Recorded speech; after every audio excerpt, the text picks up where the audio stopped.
Hey everyone, it's your favorite OptiSwap Pro developers. This is Rory and my good friend AlGo. Hey everyone, happy to be here. So, we're the two main developers of OptiSwap Pro. We've been coding together since really before blockchains even existed. We have a good kind of working rapport. Whenever we want to look at some new DeFi instrument, we'll pair on it, just read through it together, and we have a pretty good track record of finding weird little things. We found the deficiencies in the Hoj contract. I think we had read Alchemix when we were looking at that, and found a weird sort of super user privilege. Then of course there was the Cheta stuff, which we don't need to get into that. Yeah, so we have a lot of experience auditing smart contracts and understanding code. Even just reading the OJ contract, understanding how the reflections work, that was a very informative process for both of us. Yeah, for sure. And even though we're both software professionals, I think when it comes to DeFi, everybody should make some bare minimum effort of reading code when they're interacting with things.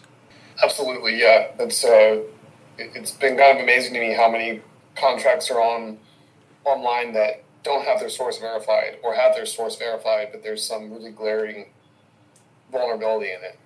Just a little bit of due diligence can save people a lot of time and effort. People think they can be safe just moving with the herd, but in DeFi that is not necessarily the case. Yes, that is true. So yeah, we've there's been a lot of liquidity staking contracts out there, and most of the ones we've seen, and probably that our community has seen, are kind of these. They kind of print their own tokens out of nothing, and then kind of say, "Oh, here's so many tokens. We're going to give you a reward if you just park your LP with us." It's just kind of made up. But we've done something really interesting with this GroupLP idea. One, on how the staking actually works. We can, the reflective staking. But I think before we go into that, just the idea of GroupLP, like the problem that we're trying to solve with this, I think is interesting. Yeah, LP is kind of an intimidating thing for a lot of people because they hear about the risks involved and the fees involved to stake and unstake, especially for Hoj with the 2% tax on the stake unstake steps. So we're trying to first just educate people and make it more accessible and socialize some of the costs involved while also providing a new type of incentive that is inspired by Hoj, where there's no new things being created. It's sort of got this deflationary nature, but there's still incentive to hang on. Yeah, and you've done a lot of great videos, educational videos, which I think are really more succinct and more informative than a lot of the stuff I've seen out there trying to understand protocols. And it's been fun to work with you kind of on the back end of seeing those get put together. He's got a lot of great stuff in there, especially regarding the very mysterious and sometimes over-feared impermanent loss. And he's got some really good thoughts on how that's doesn't need to be as scary as it sounds. But the main idea of LP is you're taking two equal halves, typically like F and a token, and you're pairing them together to get LP, which generally for people that are fans of a project, they want to see more liquidity. There's typically less price impact when the more liquidity there is.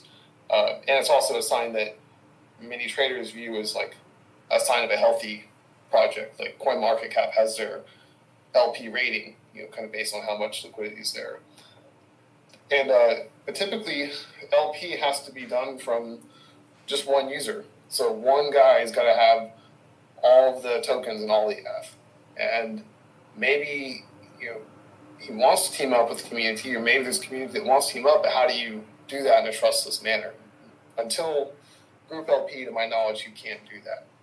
You couldn't do that. Yeah. So it's in DeFi there's this tension between we want to work together, but we don't want to be overexposed to what are basically strangers on the internet.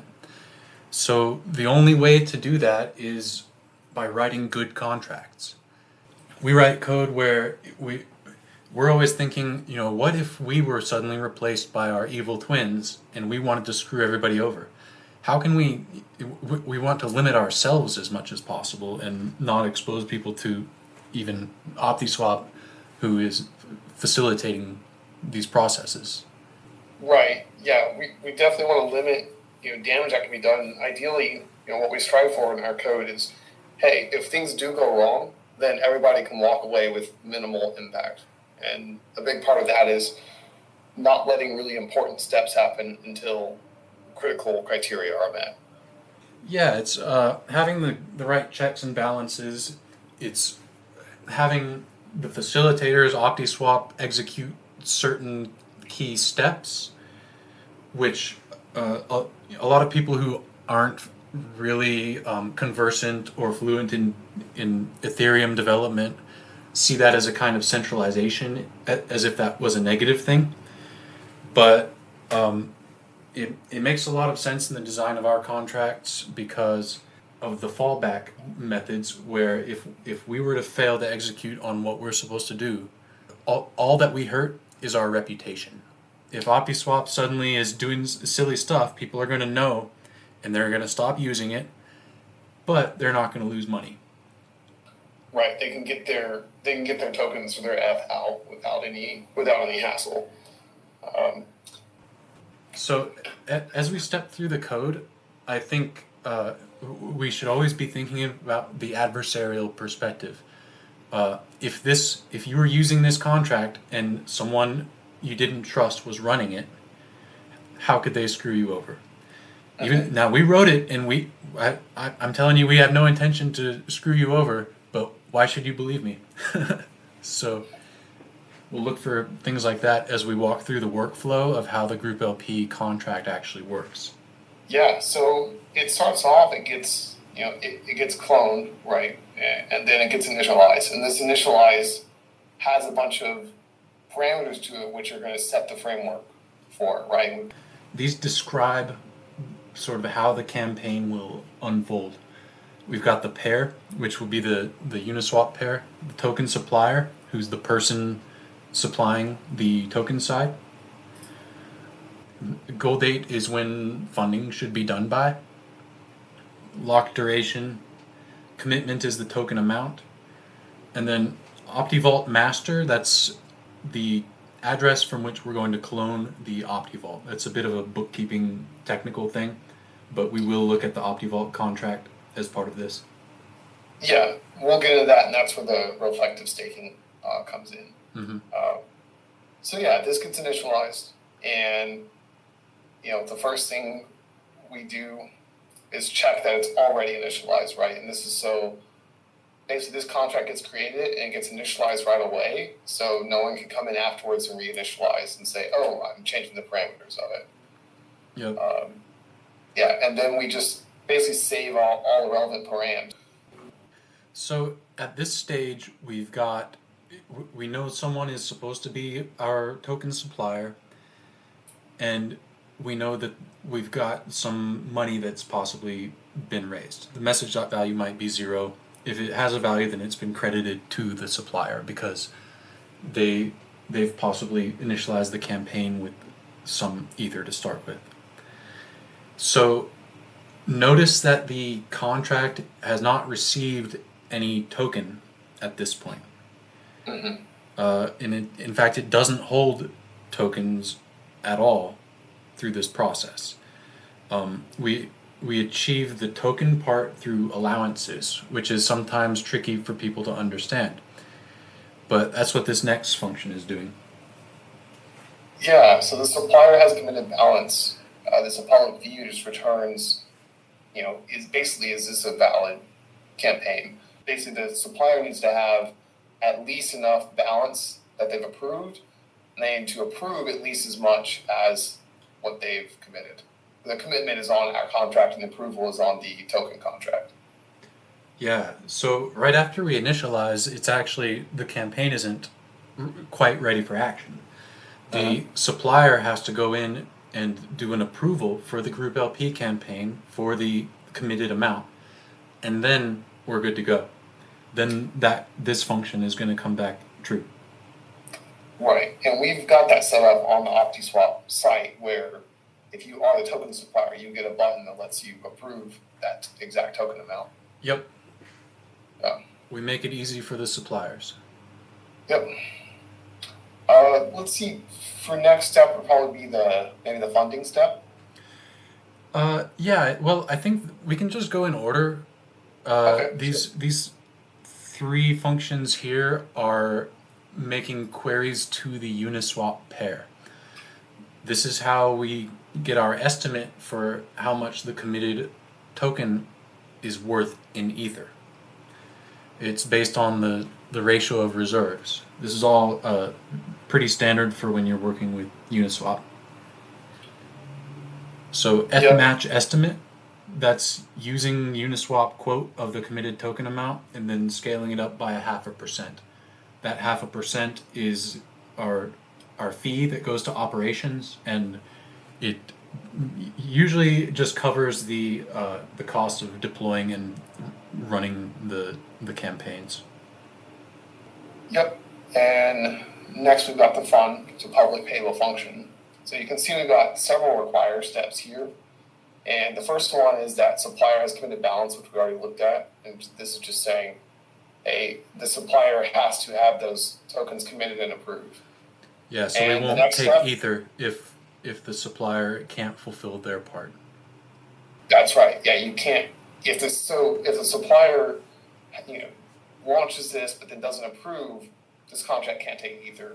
If the supplier revokes their approval, right, or they go and put all their tokens in something else, then it's invalid. You won't be able to fund. If the campaign's already failed, then we just say, hey, it's failed. You need to call a recover F function. That's how you get. If you put any F into it, you'll be able to get it out. And then we do an F match estimate. We do allow a slight bit of overfunding just so it's not inconvenient if you're trying to put in 0.1 Ether, but it only needs 0.001 or something at the end. We let you overfund a little bit, but we don't let you do too much because otherwise you could really skew the percentages that you get, right? That's sort of a security concern that we don't want you to just swoop in and get all the LP for yourself. Yeah, and it's convenient to have a margin because of the way the matching side is going to fluctuate. Like the F match estimate, as the Hoj price changes, that's going to change every time. So having a little margin on one side, that means okay, if the price of Hoj falls a little bit, the campaign isn't suddenly invalid again. Right. Yeah, that's a great point that we have a little bit of leeway there. Yeah, those next two lines are just incrementing the F contribution of the message sender, the person who's funding this, and then increment the total funding raised as well by the same amount. So we're keeping track of individual funding and total F funding. And yeah, our next function, we've got an infill campaign, which is public, so anyone can call this.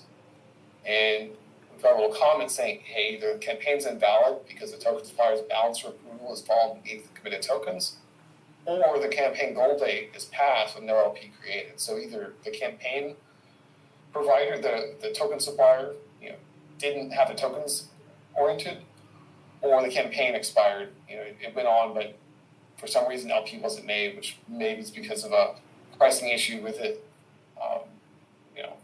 Or like you were saying earlier, if we don't fulfill that, right? If we don't say, okay, it's there, let's fund it, then it's fine. Then you can tell it.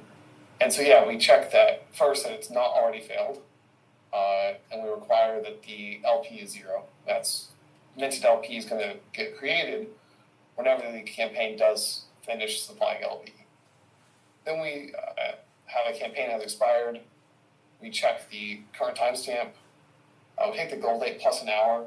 That's just a little bit of margin so that right when the goal date ends, it doesn't just immediately close out, but you have a little bit of time to we have time basically to supply the LP. Yeah, and I'll just say the reason I added that 1 hour margin was an oddity with the group buy contracts where people really liked to wait till the last minute to fill it up. So you'd have this situation where the last bit of funding comes in right at the last minute, but then as soon as the expiration is done, then the campaign is possible to fail the campaign. So this just provides that margin where contributors can wait till the very last minute, and then there is a little bit of time during which we can actually execute the add LP step Yeah. without it counting as a failed campaign. Right, and that gives plenty of time for like slow traffic on the F network too. Yeah. It's a small margin, but I think it's good to have it there. Yeah, I agree. So yeah, just the next line is just, hey, checking what we already said. If either of those cases are, if the supplier does not commit a balance or the campaign's expired, then mark campaign failed as true. Yeah. So the failure of campaigns, it's supposed to cover expected failure modes, which would be that funding doesn't complete within the deadline, and unexpected failure modes, which is that all the money was raised, but then for some reason the supply LP step isn't being called. So that's one of those things where, if OptiSwap disappeared, someone needs to go on Etherscan and call this function, and everybody can recover what they contributed. That's right. Yeah, I think it's really important that we take that management away from ourselves in a way, right? Like you don't have to trust us, right? Which I think is kind of amazing. Like you can interact with this thing. If you understand the code, you can interact with it through your tokens, and we can't screw you over, right? And I think that's important for getting people to want to use this, is not having that central point of failure. Sure. Yeah, and I'll just reference that the back in the fund function, that there's that check for the campaign hasn't failed to fund, right? So as soon as if there's a failed campaign, anyone can call this function and fail it, and then no one can do funding anymore, right? So it stops any more either going into the contract. And that message on that line that you had highlighted, use recover F, that refers to another function that we'll see down below, which is the recovery mode. But we'll get there. Mm-hmm. Yeah. So next we've got the ready to mint function. It's a public view. It's going to return, are we ready to mint? So it requires two things. One, that the address, the F in this contract, meets or exceeds the F match estimate, which we covered above. That's with that the public view above. And then we also require that the supplier has committed balance. So again, we're checking, like, hey, let's make sure before we try to actually mint LP, just check one last time that the supplier tokens are all okay. And that leads us to our next function, supply LP. This is the big one. Supply LP. So we've got a minimum F value, and it's going to return amount token and amount F. So it requires that the message sender is the operations, the OptiSwap operations. We require ready to mint being true. And we require the pair address, or we set the pair address, just casting the pair from the pair that we set and initialize. Then we're going to get the token balance of the pair pre-supply. And now this next part, we basically hoisted this code out of some Uniswap code just to do what we want here. So we're going to do a safe transfer from the token supplier, and they're going to transfer to the pair address. The amount is the committed token amount, the amount of tokens they committed to. Then we're going to look at the token balance of pair post supply. That's important because some tokens like code have a tax on transfer. So there's going to be a 2% burn that happens. So we can't just say, oh, you committed 150 million tokens. We need to see how many actually got to the pair. So we check the balance of pair post supply minus pair pre-supply, and that's the amount token. Then for amount F, we do a Uniswap quote on amount token. And now we require that the amount F from the Uniswap quote meets or exceeds the minimum F that we are passing in. those tokens must be valued at least the minimum F. Now, how could we screw people over here if we wanted to? Like, is it possible for us to mess things up here? Yeah, actually. So if we called this function with 0 minimum F,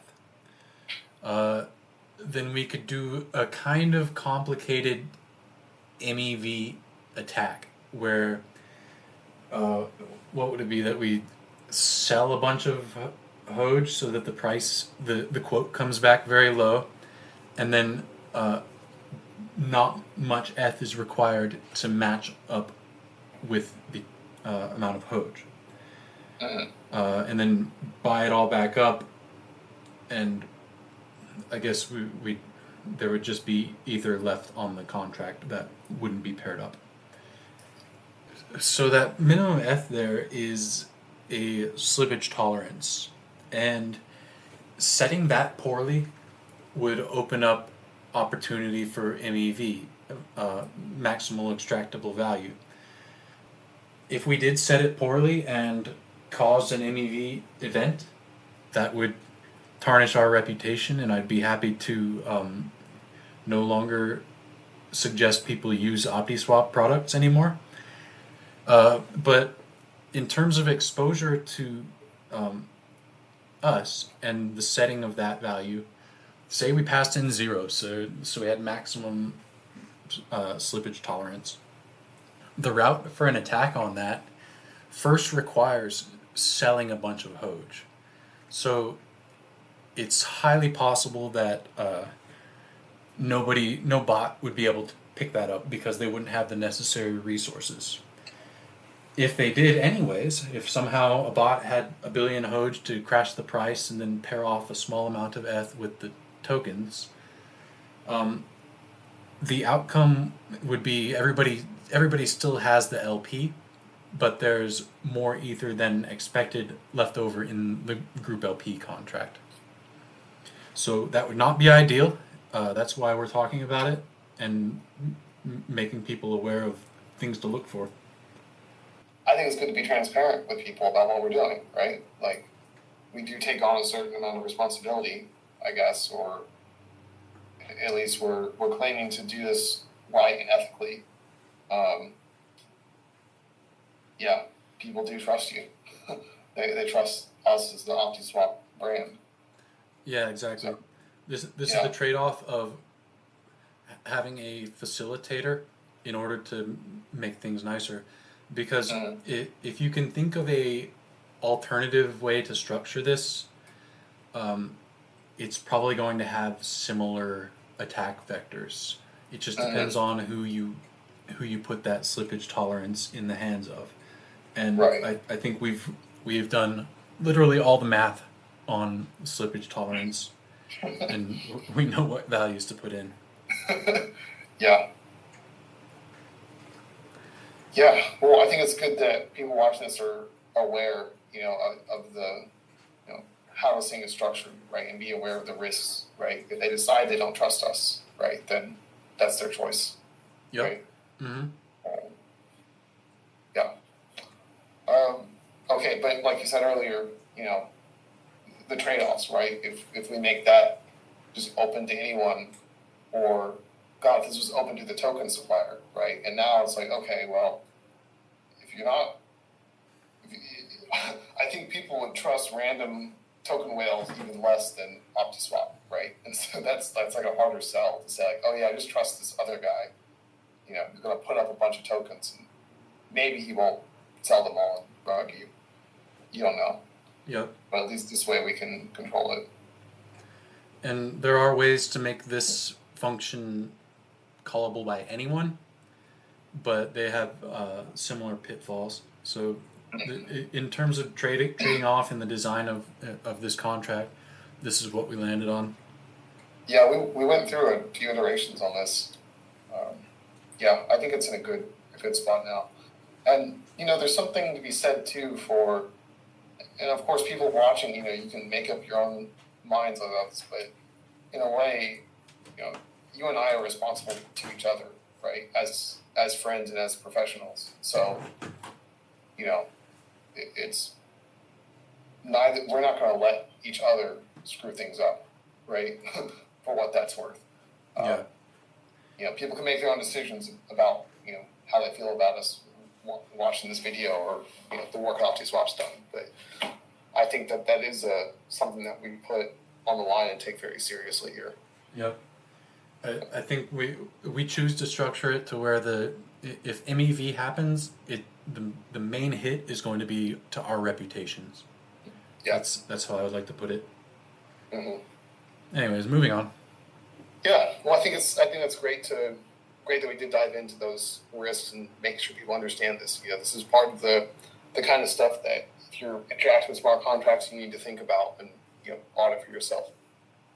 We were looking at the amount token, and we get the minimum ETH value, and then we proceed with the deposit, and then we assert that a transfer succeeds to the pair address of the amount Ether as WETH. So WETH is just wrapped Ether. It makes Ether work as basically an ERC20. Now we set the withdrawal block until timestamp as the current block timestamp plus the duration. So it might be 7 days in the future. It could be 7 months in the future. Then we clone OptiVault, and that's going to handle the bookkeeping we mentioned earlier. And then we get the minted LP by calling minting. We call the pair and tell it, hey, I want you to mint and send the LP to the OptiVault, which is what we just cloned. And then operations gets cut. We're just going to use to basically manage all these and clone new contracts, right, and set these up and run and call the supply LP steps. And then we initialize the OptiVault. We'll get into that after this contract. And we'll go through, show what those parameters are. Can I just restate sort of the second half of this? Yeah, go for it. The first, 2/3 of this function is really standard Uniswap, and then there is the I know you said the OptiVault gets cloned here. To be clear, that is creating an entirely new smart contract with its own address. Right. That is going to be specific for this GroupLP contract. All the new LP gets minted directly to that OptiVault. Operations wallet gets the remaining balance, which again you already said this, but since each GroupLP campaign has 2 smart contracts associated with it, that is how we cover the cost of deploying those. And then the initialization step on the OptiVault. The main thing there, we've got those 2 zeros, which they're not relevant to how it's used in this. We wrote the OptiVault to be able to work as a standalone contract where it can be funded on its own. So it's got its own threshold and funding date. That those are being set to 0 here because it's not relevant for how it's used. And then the withdrawals locked until timestamp is the other thing that is relevant to the OptiVault. So OptiVault knows it's got all these LP, it's got this time that it needs to be locked for, and it's got a reference to the GroupLP contract, which is how the reflective staking gets pulled off. So we're almost to the end here. Yeah, we've got the recover F. You want to go ahead and talk about that one? So you mentioned it earlier. Yeah. So the first line it requires that the campaign has failed. You can't call this function until a failure mode has occurred. Well, the second one is requiring that you actually have ETH contributed. Otherwise, it doesn't matter. You have nothing to recover. And then it just sends you back your ETH on that last line and zeroes out your contribution. So anybody who funded above, after a failure mode has occurred, they come use this function to pull their ETH back out.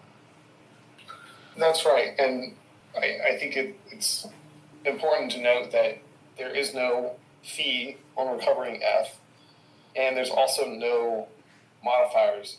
One of the very common exploits we've seen on some other contracts is to have like the dev can change the withdrawal fee or something, or like max it out somehow. And you can see this very, very simple function, just like, oh, you just get your F back, right? There's no bells and whistles beyond that. Yep. Then finally we've got contribution of and shares of, which maybe you can talk about that, and then we can go over to OptiVault and show why those are relevant, how those get used. Yeah. So contribution of is kind of redundant. We could have actually taken it out since ETH contribution of is public. That's just how much ETH a certain user contributed. Shares of is the more interesting one because that is what converts your ETH contribution, or if you are the token supplier, your token contribution, into LP. So for this amount of ETH, I got this much LP. On the first line, we've got the minted LP divided by 2.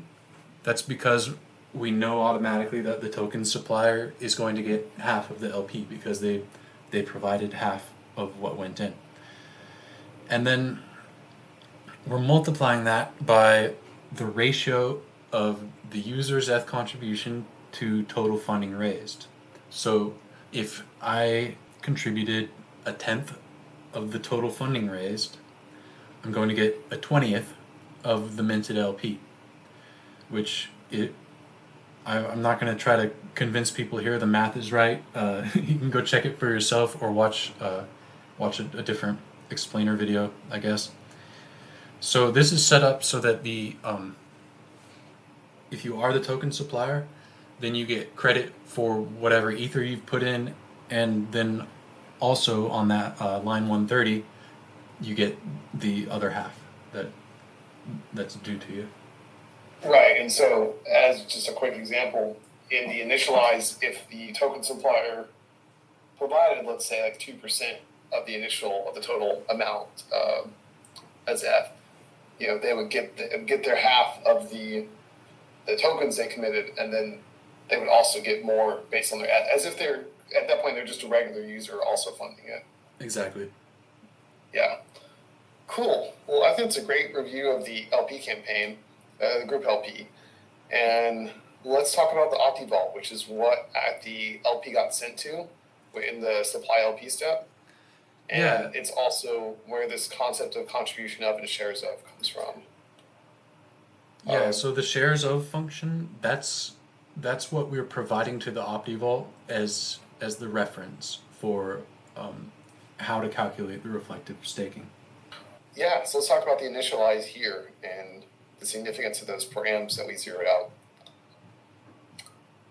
So first thing, like the other one, we make sure we haven't already initialized. We cast a token, start 20 here. We set the lockup date. We set the minimum token commitment. Withdrawals off until timestamp. It's all going to look pretty familiar. And then the lockup date is 0. Then the shares equals the token on balance this. Then we have a share balance lookup where we use the balance lookup. And maybe you want to talk about, there's actually a little bit of complexity here. You want to talk about like what this means and also the balance lookup and how these first params work? Sure. Yeah, so I mentioned earlier that we set this contract up so that it can function as a standalone contract. Like, for example, we could make an OptiVault that has the goal of raising this amount of LP tokens by this date, and then has this lockup period. But for use by the GroupLP contract, it's sort of a simpler special case. So some of these things aren't relevant. If the lockup date is 0, as it is like we passed in, then there's no funding period, and we're just working with whatever tokens we already have. So you recall from the GroupLP contract, we already minted the LP tokens to here, so total shares is set to the amount of LP tokens that arrived. Then the share balance lookup, that's a reference to the contract. It could be either the OptiVault or in this case, it is the GroupLP contract, and that's keeping track of basically what everybody's original contribution was, like what did they bring to the table for the initial LP ad, and as other people withdraw and you get the reflective staking, it's your share balance doesn't increase, but since the total shares decreases, your proportion is larger. It works in the same way as Hoj. It was inspired by Hoj, and the math can be a little tricky, but it is how it works here. Yep, it is. It took us a while to understand the Hoj contract. I'm glad we did, though, because we were inspired by, really impressed by how they managed to do basically a redistribution, without having to manually fill it out by just having a numerator and denominator tracking. Yeah, exactly. It's how do you update balances for any number of people by only changing one number. Yeah, very cool system. Well, let's go on to the next function. So I'll just point out again that, this initializes to true, right? So once it's initialized, you can't reinitialize the OptiVault.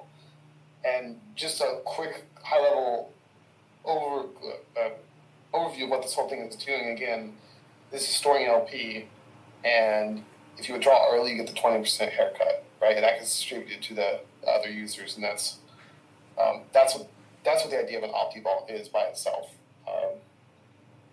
So unlock timestamp. So this is just when can you when do things unlock? Just returns the draws locked until timestamp.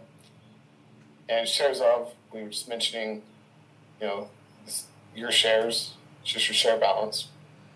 And for our case with GroupLP, that function is not used because we're using the external reference to the GroupLP contract. You remember there was a shares of function on GroupLP. That's right. Which that is what we'll be using. Yep, and we've got the token balance of. Yeah, so this is the function that does the conversion of taking what are your shares in the venture, and now what is that equal to? So if nobody has withdrawn, then your token balance is going to be equal to your share balance. But as people withdraw, the total shares there in the denominator goes down, so your number of tokens represented by your share increases. Mm-hmm. And if you've already withdrawn, then you have nothing. Right. Yeah, and then token locked, that's just to basically say which token is this thing interacting with. Just have an easy reference to look it up. And then withdrawable. So this part's interesting, right? It's return if it's failed or the timestamp is greater than the draws locked until timestamp. Yeah, so the failure is for the standalone contracts that would be fundraising. If they fail to get the proper amount within the time, then this would be the recovery mode. Right, and that's really what the next two functions are doing, the contribute and fail, right? It's letting you transfer your tokens in and fund and contribute. Yeah, and so I think with these ones we could probably skip over by noticing that the require functions are never going to allow these to be called for our purposes. Right. Because we have lockup data 0, beginning of time, that's going to be kicked back, and then the minimum token commitment is 0. These are not relevant to what we're doing. Right. Yeah, but we pull out this logic from the GroupLP because we realized that it was a powerful concept that for future projects that we could do with it, and also just for code simplicity, this didn't need to all live on the GroupLP contract. Yeah, it made it a lot easier to test, having it pulled out, so absolutely. that we could make sure our math was correct, independent of LP tokens come in weird denominations, so it's a little harder to work with. but it was a good sanity check to pull it out. Yeah, and the last two functions here with the early withdrawal tokens and withdrawal tokens. Yeah, right? these are the important ones for us. Yeah, the heart of an OptiVault. So the first thing in early withdrawal is, we confirm that you haven't already withdrawn, of course. We then check out that the timestamp is greater than the lockup date, which, for these, that's always true when lockup date is 0. And we make sure that it's not withdrawable. If it's just regular withdrawable, then you just call the other withdrawal function. Yeah, so we don't want to we don't want to charge people a fee when they could just do a regular withdrawal. That's right. And yeah, you want to break down the rest of this function, the token balance and share balance? So this early withdrawal function, this is the basic sort of reflection functionality. There's these parallel numbers. You've got your shares, and then you've got your tokens. Hoj does the same thing. Like the actual internal balance tracked by the Hoj contract is a much larger number than your actual Hoj balance. It's just tracking. It's a different thing. And I would point you to my Medium article where I broke that down into a really simple case. But the crux of it is that when you do your early withdrawal, what we actually send out is the number of tokens that are due to you minus 20%. You see that 80 over 100. We send out 80%. Then we deduct all of your shares from the overall total. Well, the to transfer amount is the 20% haircut, right? And that first check on line 93 is just that if you're the last one in, but you're still doing the last one to withdraw, which you would be if your share balance equals the total shares, then you just get all of them. You don't leave another 20% behind because you're sort of last man standing at that point, right? But the 90s, that's kind of an edge case we cover. 196 is saying, okay, there's your 20% haircut. That's what you get to send. That's what gets sent out to you when you actually withdraw, and then that's what happens on line 100. The token transfers that many tokens to you. Yeah. So total shares minus the user share balance. That's what we do the lookup at the top to see what your current share balance is. Like your underlying assets are now taken away and removed from the total shares. Right. So the key is that the total shares is deducted by the full untaxed amount. But then what actually gets transferred out is the taxed amount.